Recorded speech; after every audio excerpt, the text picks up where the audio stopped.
It's like, this is fire. Packaging. Yes, I'm definitely keeping this. that's our new Spider-Man drop, you know. This is fire. And you know what I love about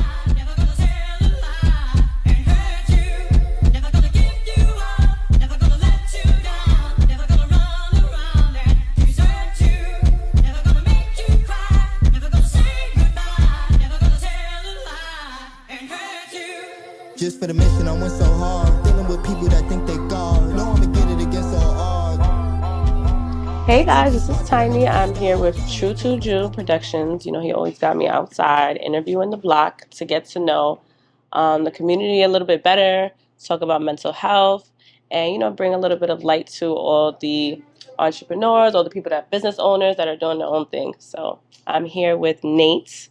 Nate the Great. Hi, How you Nate the doing? Great. How What's you going on? doing? What's up? What's up? How you feeling today? Awesome, that especially since you here. Word. That's good. I know we've been trying to do this for like the last 3 weeks, so I'm Facts, happy like facts. schedules was able to, you know, Finally line up. finally Right? line up. So he also brought me a gift which I thought was super dope. I'm gonna take it out at the end to show everyone. But this is part of your clothing brand, Yes. right? That's a fact. Called Stacktown. Stacktown. So Stacktown lifestyle. tell us a little bit about the brand, like what made you start it, what is the message behind it, what is Stacktown? Stacktown is a life brand, lifestyle brand. The clothing aspect of it is just a small part of it, of the overall picture. It's like a giant piece of puzzle Mm-hmm. that I'm creating a world for me and my people, you know, and to share the experience with everyone. Okay, that's dope. That's dope. Yeah, the show you got me was super fire. I like it. Thank you, thank you. What's your inspiration behind the brand? Do you have like a specific? Oh, we be having a lot of different inspirations. I take, you know, it's nothing new under the sun. So it's like I look at it and get inspiration from all over and see things and, you know, try to make it my own or try to relate it to something that I could feel that I could wear every day, Mm-hmm. you know? Okay, that's dope. So what do you say? Because I know, like a lot of people have clothing brands now, right? So I know sometimes people feel like, oh, that might be oversaturated. Everybody got a clothing brand. I don't want to do that. So what made you kind of like go against that, and you feel like what motivate other people is not to use that to stop them from starting their own brand? Been doing clothing since I was a kid. I had my first clothing brand when I was like 13, Mm. 12. It was called Sour Boys, Sour Girls. Oh wow. So it's like this always been like something I've been doing since a youngin', Mm. you know? That's dope. That's many people do that. So you just kept you like rebranding new things. Yeah, it was an outlet for me. It was like it was something I could divert my anger into, you know? Mm. It was something I could take myself out of the world and just be in my own element, in my own realm. I could be the master of my universe with this. Mm. I could create. That's dope. No, that's dope because it ties into like what I always try to bring awareness to and talk about like with mental health. So people think like I'm a big promoter of like therapy and stuff, and I know that's weird for a lot of people to hear. When I know when I speak with men, they're like, "I'm going to therapy," but people don't realize, just like you said, like your art, that's a form of therapy, music or whatever, you know. So to bring more awareness to that, like that's what you use to cope. You said like when you're angry and things of that nature. But you're from Harlem? Yes, I'm from Harlem, Upper West Side, you know. Hey, shout out to the West Side. 145th, you know what's going on. 144th, man. The zone, you know what's going on. 43rd, stand up, man. I've been hanging out over here with you on the West Side now, and I'm like, now I feel like I'm part of here because I'm here all That's the time. a fact. That's a fact. So, how has like being from this part of Harlem, like how has that shaped you and motivated you to do the things that you do now? Damnly near, like, it's like embedded in my veins. Like everything out here has inspired me, from the pebbles on the ground to the pebbles on the roof. You know what I mean? It's inspiration to me because it's a form of memory in each part of that for me. You know, I remember when I scraped myself over here. I remember playing on the roof over there, or just different situations with people that probably is no longer here with me, or just elevated and moved on from my, you know, that chapter in my life. You know. So how? Because a lot of people, like we look at other like celebrities or things that they get to a certain level in their career, right, and they're successful, and they're always told like not to go back to the hood, right? So how important is it for you to still put back into your community and come back no matter how successful you get? very, very, very, very, very important to stay in contact and stay embedded with your roots. Like, you got to understand where you come from to know where you're going. That's true. And on that journey, it's a long journey. So on that journey, you can get lost.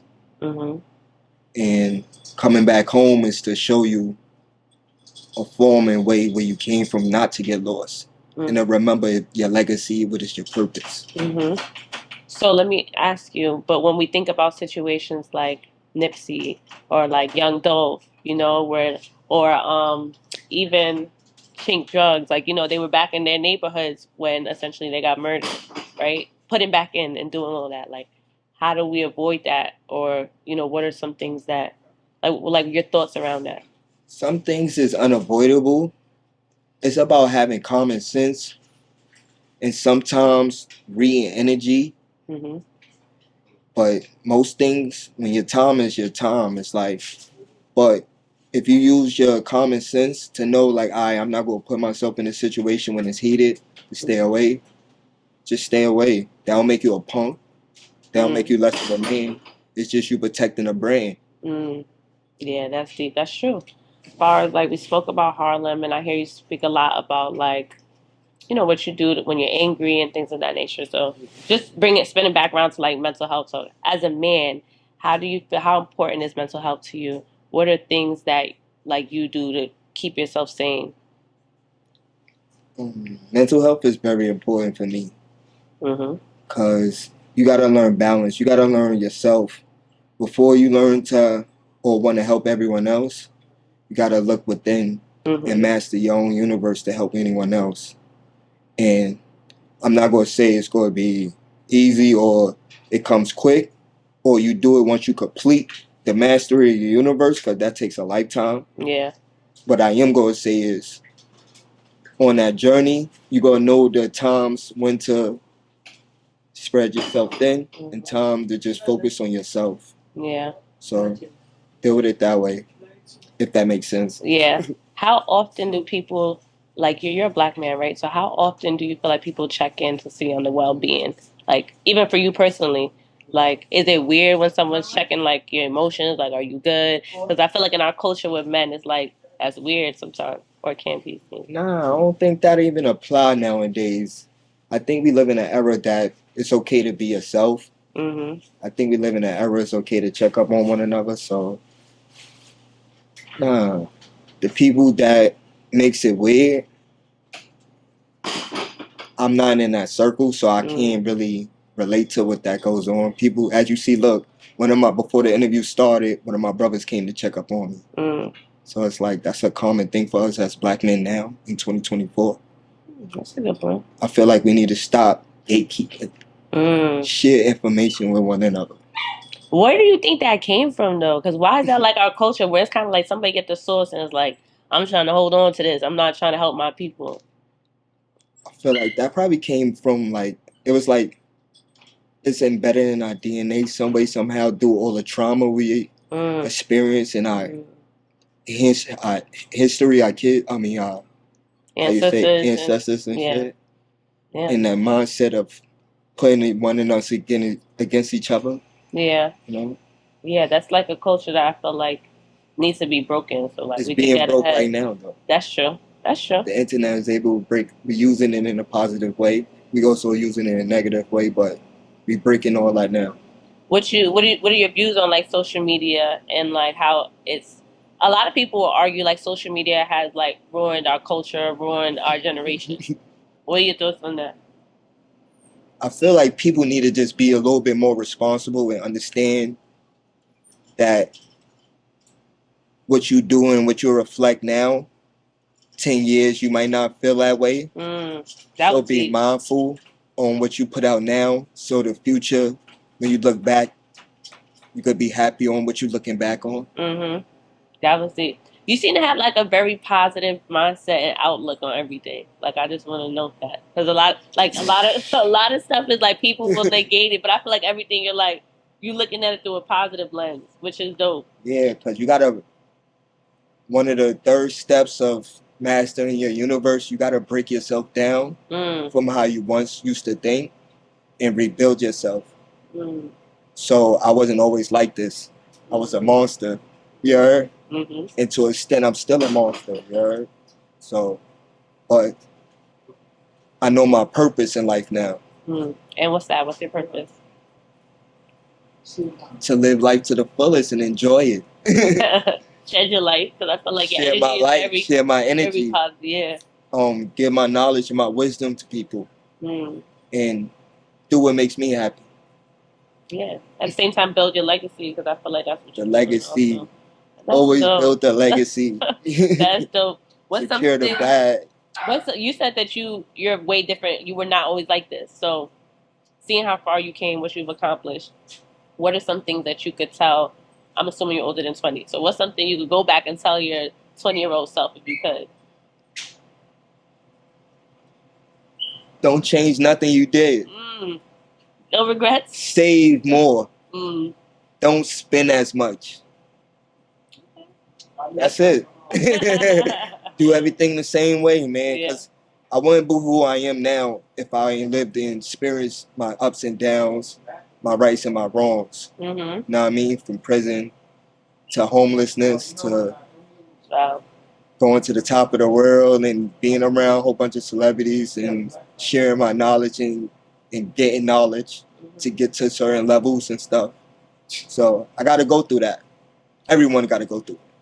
That's dope. So how do you feel like even going through all of those different things, like you said, like homelessness, incarceration, to owning a brand, to, co-owner of a store, what is something that like helped you get to this point? Because some people will give up, right? Some people like they spend a day in jail, they can't handle it, they can't adapt, right? And that's okay, but it's like they'll break there. That's the difference. You didn't break. So what was something that kind of helped you with all those transitions?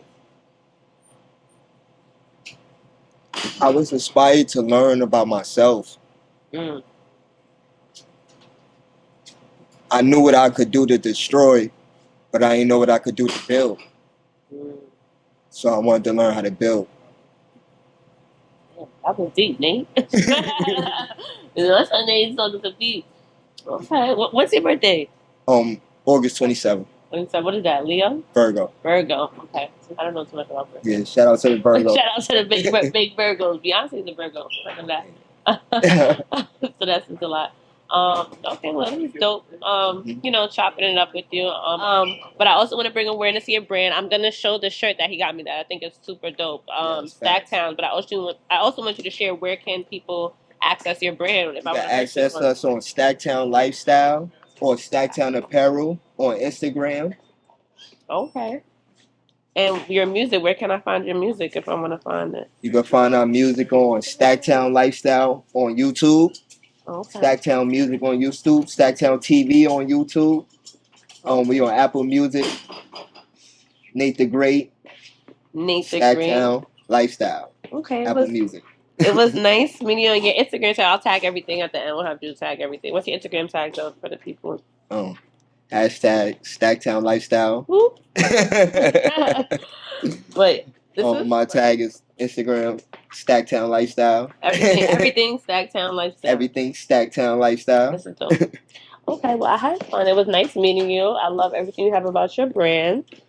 And make sure you tune in to my podcast, Small Talk with Tiny. Of course, that's a fact. That's a fact. And you're always welcome. We shoot in the studio too, so you can always come by whenever. Okay.